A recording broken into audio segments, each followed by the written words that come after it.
Muy buenas amigos, ¿qué tal? Vamos otra vez al hospital a visitar a Lele. Hoy le traigo un pescado que ha cocinado su madre y que le gusta mucho. Pero antes, igual que en el último vídeo, quería aprovechar para agradeceros todo el apoyo y todos los ánimos que nos habéis dado. Aunque Lele esté en el hospital, puede ver los vídeos desde su habitación y le hace mucha ilusión ver vuestros comentarios. Pero hoy estamos un poco nerviosos porque después de una semana de tratamiento toca volver a hacer una ecografía para ver si ha crecido el bebé.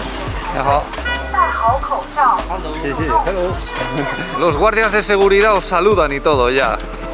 Vamos para arriba. A ver si me dejan entrar. Vale, ya está. A ver, ya viene la comida, Lele. ¿Cómo estás? Bien. Ay, ay, ay, ay. ¿Estaba dormida o qué? Sí, siempre. Hoy tiene 3 platazos. Estamos a tope con la operación zampabollos. Yo creo que nos va a salir un ternero en vez de un bebé. Lele pidió ayer expresamente a su madre que le preparase pescado, porque ya se ha cansado de la carne. Ya os he dicho muchas veces que no tiene el mismo interés que, por ejemplo, mucha gente de mi tierra. Y la madre de Lele está un nivel más allá, porque para comer la carne que me zampo yo en un día, ella necesitaría una semana fácil. Vale, hay una cosa que no os comentamos en el último vídeo, en el que explicamos cómo funciona la sanidad pública en China, pero no lo hicimos porque no lo sabíamos, y es que probablemente el seguro de Lele no va a cubrir prácticamente ninguno de estos gastos. Y es porque consideran que este ingreso relativo al embarazo no es algo grave. Al fin y al cabo, para muchas mujeres aquí, el problema que ha tenido Lele se soluciona haciendo un par de pruebas, guardando reposo y comiendo bien. A lo mejor también te mandan un tratamiento, pero no tienes por qué estar ingresada. Y de hecho ya os dijimos que a nosotros nos lo habían recomendado, no nos dijeron que fuese totalmente necesario. Además, hemos estado revisando las condiciones del seguro de Lele y resulta que no cubre nada que tenga que ver con el embarazo hasta el momento del parto. Para eso tenía que haber buscado un seguro adicional de esos que puedes contratar a través de empresas estatales o privadas. Pero no hemos hecho los deberes, porque con esta vida tan ajetreada que llevamos y con la mudanza, que ha sido muy complicada, pues no nos ha dado tiempo. Tanto ella como yo, pero sobre todo Lele, ha invertido un montón de tiempo en resolver todo el papeleo que tenía yo pendiente. Pero no os preocupéis, ya os hemos dicho antes que esto no supone un problema económico para nosotros. Nos va a doler un poquito, por supuesto, a nadie le gusta tener imprevistos de este tipo, pero no nos vamos a arruinar, ¿vale? No pasa nada. Vale, ahora cuando termine de comer vamos a ir a que le hagan la ecografía. Ya os hemos dicho que estamos un poco nerviosos porque es el momento de ver si el tratamiento ha dado sus frutos. Si el bebé ha crecido, es posible que le digan que se puede volver a casa, pero si no está tan claro, tendrá que quedarse más tiempo y a lo mejor habrá que tomar otro tipo de medidas. Yo estoy positivo, sabemos que ha engordado por lo menos 1,5 kilos a lo largo de esta semana y no se le ha ido todo a la cara, como dice ella. Aunque es verdad que se te ha puesto un poquito cara de sandía, Lele. Muy bonita. Vale, tenemos que ir a otro edificio del hospital. Está muy cerquita, vamos andando. Ánimo, Lele, venga, ánimo, que va a salir bien, ya verás. No lo sé. Hoy no ha tenido que esperar nada. Ha venido a la hora y la han pasado directo. Yo me tengo que quedar aquí fuera. Los hombres no pueden entrar. Bueno, y los familiares tampoco, ¿eh? Yo creo que puede ser para evitar que alguien mire en la pantalla y adivine el sexo del bebé. Que ya os hemos dicho 1.000.000 de veces que aquí no se puede saber hasta el momento del nacimiento. Lele está aquí, detrás de esta puerta. Yo creo que se lo harán enseguida y a ver qué nos dicen. Mientras esperaba, estos señores tan majos me han estado dando un poco de conversación. Me han preguntado de dónde era, por qué estaba aquí. Les he explicado que mi mujer está embarazada, pero lo que más gracia les ha hecho es mi vello corporal, Poder manejarte con el idioma un poco viene muy bien para no sentirte tan solo como extranjero en situaciones como esta. Vale, ya ha terminado la prueba Lele y tenemos buenas noticias. No tenemos un ternero todavía, pero el bebé ha crecido. Ha alcanzado el tamaño que le corresponde a casi todas las partes de su cuerpo, pero el tamaño de la cabeza, de lado a lado, sigue siendo un poquito pequeño. Yo creo que a lo mejor es por la cabeza de pepino que tiene su padre. Igual sí. Todavía tiene un poco menos de líquido amniótico del que debería, pero estamos muy contentos. Ahora vamos con el informe de vuelta a maternidad y a ver qué nos dice la médico.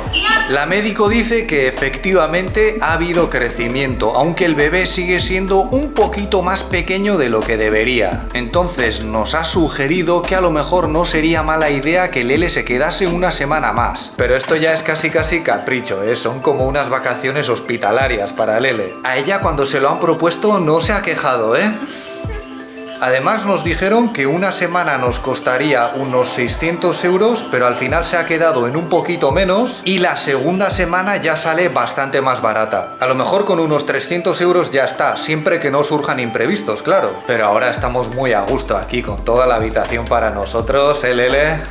Las facturas vienen todas muy bien explicaditas y para que os hagáis una idea, lo más caro fue el primer día, el día del ingreso. Le hicieron un montón de pruebas y costó 160 euros. Ayer y anteayer bajó bastante, unos 40 y pico euros cada día. Pero hoy con la ecografía vuelve a subir porque esta prueba cuesta unos 35 euros. Yo me he hecho unas cuantas ecografías en China, de hecho los extranjeros nos la solemos tener que hacer cada año para renovar el visado. La utilizan para mirarte los órganos, saber que todo está bien ahí dentro, y esa revisión, que incluye muchos otros exámenes, suele costar unos 60 euros. En mi caso, la mitad de las veces, sobre todo cuando era estudiante, la pagaba de mi bolsillo y del resto se ha encargado la empresa que me contrataba cuando era trabajador. Nosotros preferiríamos hacer otro tipo de vídeos porque aquí al final se mezcla nuestra vida personal, nuestros problemas y también apreciamos y nos preocupa nuestra privacidad. Pero al mismo tiempo somos conscientes de que es una oportunidad de oro para enseñaros cómo funciona la sanidad de este país desde dentro. Si no estuviésemos en esta situación, sería muy complicado entrar aquí a grabar estas imágenes. De hecho, a lo mejor en otro hospital no nos habrían permitido grabar. A nosotros las autoridades aquí no nos ayudan a hacer los vídeos, eso lo tenéis que tener muy claro. Pero bueno, por lo menos Lele no ha tenido un problema grave. Yo he conocido extranjeros que vivían en China y que han pasado semanas y semanas ingresados por cosas mucho más serias. Por ejemplo, cuando yo era estudiante en Wuhan, en la clase de mandarín teníamos un compañero australiano de más de 70 años que tuvo problemas de próstata y estuvo muy mal en el hospital. Le operaron, no entendía casi nada de lo que le decían los médicos. En fin, esa experiencia puede ser durísima si estás solo y eres inmigrante. Yo por lo menos tengo a Lele. Pero vamos, que si venís a un país tan lejano y tan diferente en muchos aspectos, es muy importante tener en cuenta la salud. Normalmente cuando vienes aquí tienes que tener un seguro, aunque sea privado, pero cuidado con lo que cubre porque luego te puedes llevar disgustos. Lele y yo también conocimos a un francés ya jubilado en las montañas Udang. Tampoco se arreglaba muy bien con el idioma y nos contó que una vez tuvo un problema en su vejiga y lo pasó fatal comunicándose con los médicos porque le decían que había que cortar algo ahí y no sabía muy bien lo que era. Pero bueno, ya veis que la calidad de la asistencia sanitaria está bastante bien. Yo no tendría demasiado miedo de quedarme ingresado con la ayuda de mi intérprete, claro. Porque yo para hablar me las apaño, pero con los términos médicos no, me puedo hacer un lío tremendo. ¿Y cuánto cobra el personal médico aquí? Pues por lo menos unos 400 euros al mes. Pero también habrá especialistas o cirujanos que cobren más de 1000 fácil. Y ya veréis, después del coronavirus van a estar mejor valorados y mejor pagados. De hecho, sabemos que este año hay más universitarios que han elegido estudiar medicina.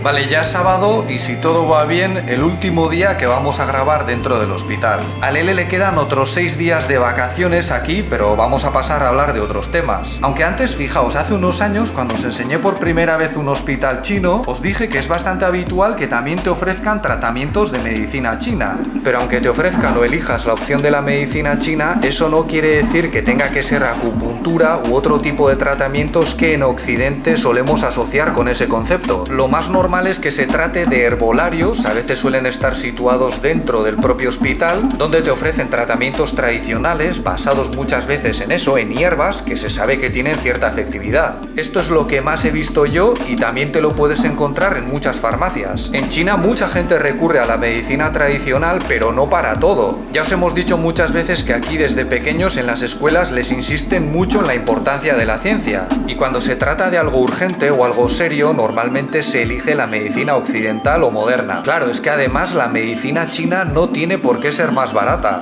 El hecho de que muchas veces sean hierbas no quiere decir que te las vayan a vender por 4 duros. En esta parte del hospital podemos encontrar bastante propaganda para promover la lactancia. Mi madre y yo le solemos decir a Lele, tienes que dar un año de teta por lo menos al nene o nena, ¿eh? Pero yo ya sé que si es en público lo va a pasar muy mal. Aunque también es verdad que están habilitando cada vez más espacios para que las madres puedan dar el pecho de forma segura. Y no solo en los lugares públicos, también en las empresas. Pero bueno, como Lele trabaja en casa, esto tampoco le afecta mucho. Y conmigo no te dará vergüenza, ¿no? No.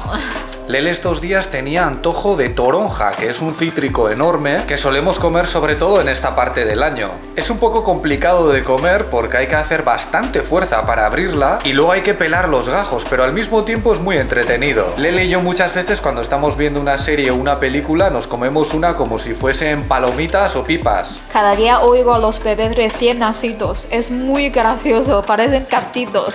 ¿Cómo hacen? Tengo ganas de tener el mío, pero me da mucho miedo. No te preocupes, Lele, seguro que sale bien. A no ser que venga con la cabeza de su padre, claro, entonces te va a doler. Ya sé que no se puede comparar, pero para mí también está siendo un poco duro esto, ¿eh? Yo dependo mucho de Lele y cuando estoy en casa también la echo mucho de menos. Pero bueno, si todo va bien, el fin de semana que viene volvemos a la normalidad. Además, ya estamos acostumbrados a cuarentenas, confinamientos... esto no es nada. Yo seguiré viniendo cada día y a lo mejor el jueves os enseñaré una imagen de ella para que veáis cómo está. Pero de momento vamos a dejarla tranquila y que descanse estos días. Que al final, aunque la mayoría lo esté haciendo yo en estos vídeos, ella también se cansa. Sobre todo se cansa de oírme, como muchos de vosotros. La madre de Lele también está que no para. Hace 2 viajes por lo menos al día, pero ya sabéis que es muy fuerte. Aunque cuando termine todo esto vamos a invitarla a cenar a gusto y a comer tofu apestoso, que le encanta. Pues nada, lo dejamos aquí y nos vemos pronto. ¡Hasta luego! Adiós. ¡Adiós!